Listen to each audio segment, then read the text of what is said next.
थी कि ख्वाजा बिलाल अहमद को गोशा महल की सीट ना मिलने की बुनियाद पर ख्वाजा बिलाल अहमद मजलिस इत्तेहाद उल मुस्लिमीन से दस्तबरदारी की जो है गौर व फिक्र में है, इस बात की इत्तलात सोशल मीडिया पर गश्त कर रही थी। मैं आज इसकी वजाहत करने के लिए आपके दरमियान में आया हूँ। मैं सबसे पहले गोशा महल की टिकट का दावेदार यकीनन था, और आज मैं जब मजलिस इत्तेहाद उल मुस्लिमीन से दस्तबरदारी इख्तियार कर रहा हूँ तो उसकी सबसे बड़ी वजह यह है कि क्यों सदर मजलिस बैरिस्टर असदुद्दीन ओवैसी साहब क्यों नहीं गोशा महल से अपना उम्मीदवार खड़ा करते। अब इसके ऊपर ये एक ऐसी टॉपिक है जिसके ऊपर बहुत कुछ बोला जा सकता, बहुत कुछ सुना जा सकता, और हर एक की अपनी अपनी एक अलग अलग थॉट है। लेकिन मैं आज इस बात को यहां पर क्लियर कभी करना चाहता हूं कि गोशा महल के अंदर, गोशा महल असेंबली कॉन्स्टिट्यूंसी के अंदर टोटल वहां पर मुसलमानों की तादाद 79,000 यानी करीब 80,000 की लिस्ट अक्टूबर के महीने में जारी की गई थी। अभी फाइनल लिस्ट इलेक्शन से 10 दिन पहले कुछ जो है आएगी, जिसके अंदर कुछ बढ़ेंगे या फिर कुछ कम होंगे। तो चलिए मान के चलते हैं कि 80,000 मुसलमानों की तादाद, हम इसको मान के चलते हैं 80,000 की तादाद वाला वो कॉन्स्टिट्यूंसी है। दूसरी बात मैं यहां पर यह भी वाजे कर देना चाहता हूं कि अगर हम माजी में हमारे इंतखाबात को अगर देखेंगे तो मलकपेट जो कॉन्स्टिट्यूंसी है, जहां से अहमद बिन अब्दुल्ला बलाला जो पहली मरतबा 2009 में वहाँ से कामयाब हुए थे, वो सिर्फ और सिर्फ वो 30,000 वोट लेके कामयाब हुए थे। बाइकल्ला से वारिस पठान जो पहली मरतबा 2014 के इंतखाबात में कामयाब हुए थे, 25,000 वोट लेके एमएलए बन गए थे। बलाला साहब मैं समझता हूँ 30,800 कुछ वोट थे, वो लेके जो है वो एमएलए बन गए थे। जो कॉन्स्टिट्यूंसी में 80,000 मुसलमान हमारे हैं, उस 80,000 मुसलमानों की कॉन्स्टिट्यूंसी में हम अपना कैंडिडेट क्यों नहीं खड़ा करते। यहां पर मैं पूछना यह चाहता हूं, मजलिस इत्तेहाद उल मुस्लिमीन की फाइनल लिस्ट आ चुकी है। मजलिस इत्तेहाद उल मुस्लिमीन जुबली हिल्स से भी जो है अपना एक उम्मीदवार खड़ा करी है, राजेंद्र नगर से भी एक अपना उम्मीदवार खड़ा करी है। क्या हैदराबाद के मुसलमानों को इस बार ये बात को समझना जरूरी है कि हमको अजहरुद्दीन को हराना जरूरी है या राजा सिंह मलून को हराना जरूरी है? इस बात का जवाब आपको नहीं मिलेगा, लेकिन इसका जवाब आपको यकीनन मिलेगा। हिकमत अमली समझो कुल मजलिस इत्तेहाद उल मुस्लिमीन की हिकमत अमली के नाम पे मुसलमानों के जज्बात से जो है हमेशा खेला जाता है। जहां पर 2009 का जो स्टाइल था मलकपेट पे, जिस अंदाज में मलकपेट कॉन्स्टिट्यूंसी पे मजलिस इत्तेहाद उल मुस्लिमीन ने अपना कब्जा गाड़ा, अपनी हुकूमत वहां पर जो कायम की, जो अब तक भी कंटिन्यू चल रही है, क्या हम उस अंदाज में गोशा महल नहीं लड़ सकते थे? इसका जवाब आपको नहीं मिलेगा, कोई भी इसका जवाब नहीं देगा।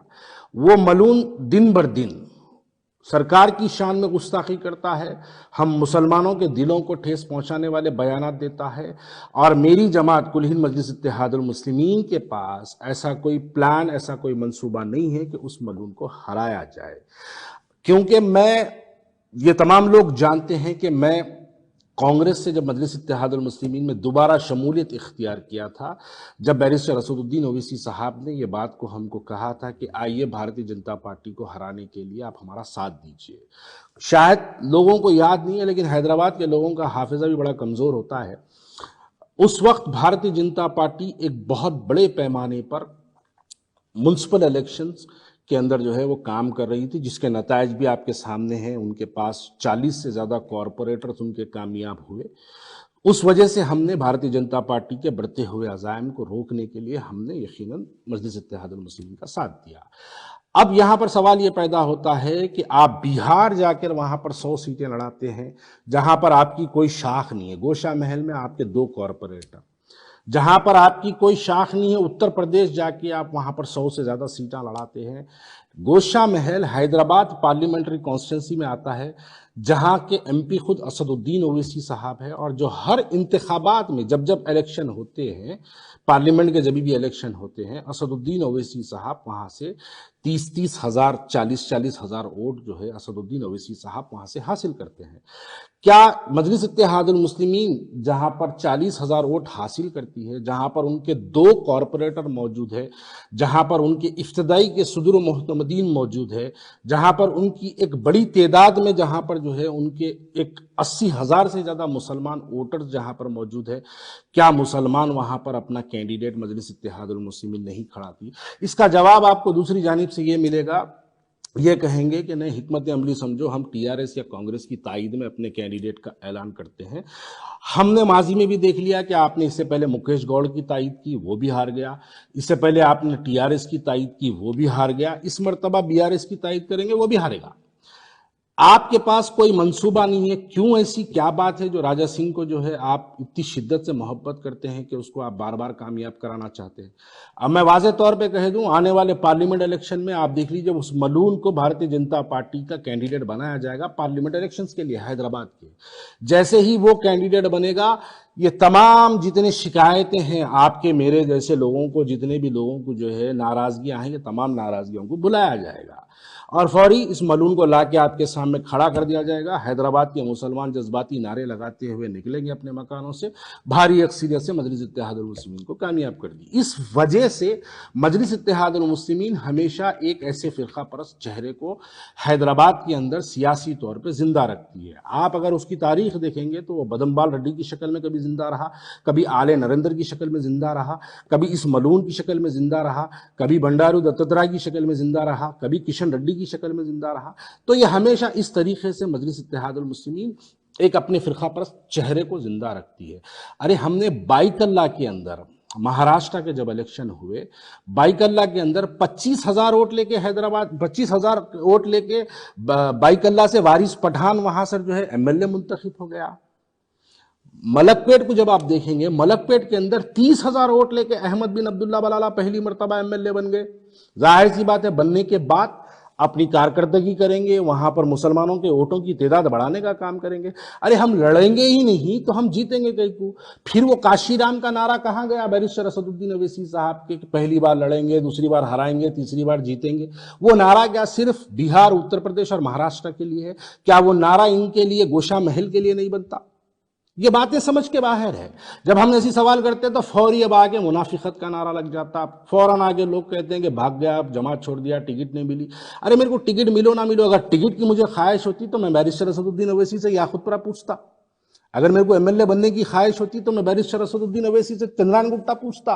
अगर मुझे एमएलए बनने की ख्वाहिश होती तो मैं बैरिस्टर असदुद्दीन से चार मीनार पूछता। मैं क्यों बैरिस्टर असदुद्दीन अवैसी साहब से मैंने क्यों गोशा महल पूछा? मैंने उनसे गोशा महल इसलिए पूछा कि उस मलून को उसकी भाषा में, उसकी जबान में जिस तरीके से आप, वो हमारे दिलों को तकलीफ पहुंचाता है। सियासी जमहूरियत है, जमहूरियत में हमको मौका मिलता है, मौके के तहत हम जाके उसको उसकी भाषा में जबान देते और मुसलमानों के इत्तेहाद का मुजाहरा करके हम उसको बता के आते। लेकिन नहीं, उसको सियासी तौर पे जिंदा रखना है, इस वास्ते वहां पर उसको कामयाब होने के लिए फ्री वक्त दिया जाता है। 3 इलेक्शन में उसको फ्री वक्त दिया था। आप सवाल करिए बैरिस्टर असदुद्दीन अवैसी साहब के पास कि क्या मंसूबा है बैरिस्टर असदुद्दीन अवैसी साहब के पास राजा सिंह को जो है गोशा महल से रोकने के लिए? कोई जवाब नहीं मिलेगा आपको उसका। अरे ठीक है, आपको अगर ख्वाजा बिलाल का चेहरा पसंद नहीं है, आपको ख्वाजा बिलाल का अगर जो है जुबान पसंद नहीं है, माजी में ख्वाजा बिलाल ने बहुत सारे मजलिस इत्तेहादुल मुस्लिमीन के खिलाफ बयानात दिए हैं, अगर इस बुनियाद पे ख्वाजा बिलाल आपको पसंद नहीं है तो आपके पास जो पसंदीदा चेहरे बहुत से हैं जिनके चेहरों को देख के आप मुस्कुराते हैं, उसमें से कोई एक चेहरे को लेके आके गोशा महल ले देना था। वो मुसलमान को खड़ा करना था वहां पर, आप मुसलमान को वहां पे खड़ा करके आप उसकी तायीद करना था। बीआरएस के जो आपके जो ताल्लुकात है, उस ताल्लुकात की बुनियाद पे बीआरएस से आप एक अच्छे से हिंदू कैंडिडेट को लाना था और उसको बोलना था कि तुम मुस्लिम बस्तियों में इंटर मत हो, हिंदू बस्तियों में जाओ, काम करो, उनके वोटों को आप पोलराइज कराना था, जैसा आप करते हैं, जैसा आप फेरोज खान के लिए करते हैं, जैसा नामपल्ली के लिए आप करते हैं, जैसा मलकपेट के लिए आप करते हैं, जैसे याकुतपुरे के अंदर हिंदू वोटों को बाइफिकेट करने के लिए आप काम करते हैं, वैसे ही लेके जाके राजा सिंह के खिलाफ में आप टीआरएस से एक हिंदू कैंडिडेट को वहां पर डलाना था और केसीआर, केटीआर जो आपके मामू भांजे जो भी है, आप उनके जरिए उसको इंस्ट्रक्शंस पास करना था कि मुस्लिम बस्तियों में काम नहीं करना, मुसलमानों की 80% है, तुम जाओ हिंदू बस्तियों में काम करो। असदुद्दीन अवैसी साहब निकल के अगर गोशा महल में मुसलमान बस्तियों में 80,000 वोटरों के दरमियान में अगर फिर के असदुद्दीन अवैसी साहब पैदल दौरे करके अगर मुसलमानों को वहां पे जो है बेदार करते, 80,000 में अगर 55,000 भी मुसलमान अगर निकल के अगर मुस्लिम कैंडिडेट को वोट दे दिया तो मैं ये सवाल हैदराबाद की आवाम के लिए छोड़ता हूं, क्या ये मलून हारता नहीं सकता था?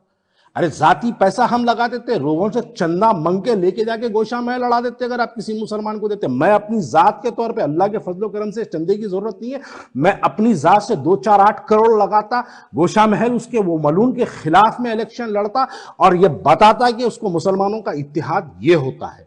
लेकिन इसका कोई प्लान नहीं है आपके पास। अब उसकी आप तैयारी कर रहे हैं, उसको लोकसभा में लाने की तैयारी है, इस वजह से उसको वहां पे फ्री वॉक दिया जा रहा है। और ऐसी जमात के साथ रहना मैं नहीं समझता मेरे लिए जो है काबिल फख्र हो। इसलिए इस बुनियाद पर मैं आज मजलिस इत्तेहादुल मुस्लिमीन से दस्तबरदारी का ऐलान करता हूं। मैं मजलिस इत्तेहादुल मुस्लिमीन छोड़ने का ऐलान करता हूं। आगे मैं क्या करूंगा, किसके साथ जाऊंगा भी या नहीं जाऊंगा, या सियासत में रहूंगा या नहीं रहूंगा तो किसके साथ रहूंगा, इसका ऐलान मैं सोशल मीडिया, प्रिंट मीडिया के जरिए मैं हमारे लोगों तक पहुंचाते रहूंगा।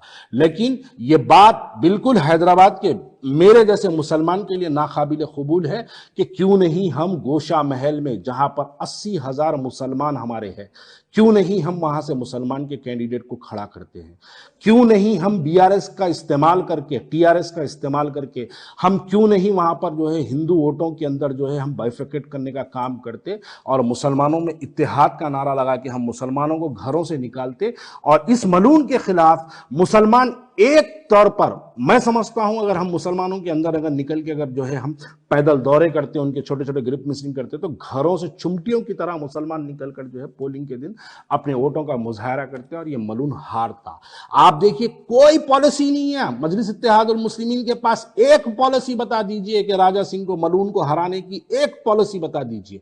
नहीं, उसको सियासी तौर पर जिंदा रखना चाहते हैं। और ऐसी जमात जो इस गुस्ताख रसूल को जिंदा रखना चाहते हैं, बखुदा ऐसी जमात के साथ मैं रहना मुनासिब नहीं समझता हूं। इसलिए आज मैं कुल हिंद मजलिस इत्तेहादुल मुस्लिमीन से अपना दस्तबरदारी का ऐलान करता हूं। शुक्रिया बहुत बहुत।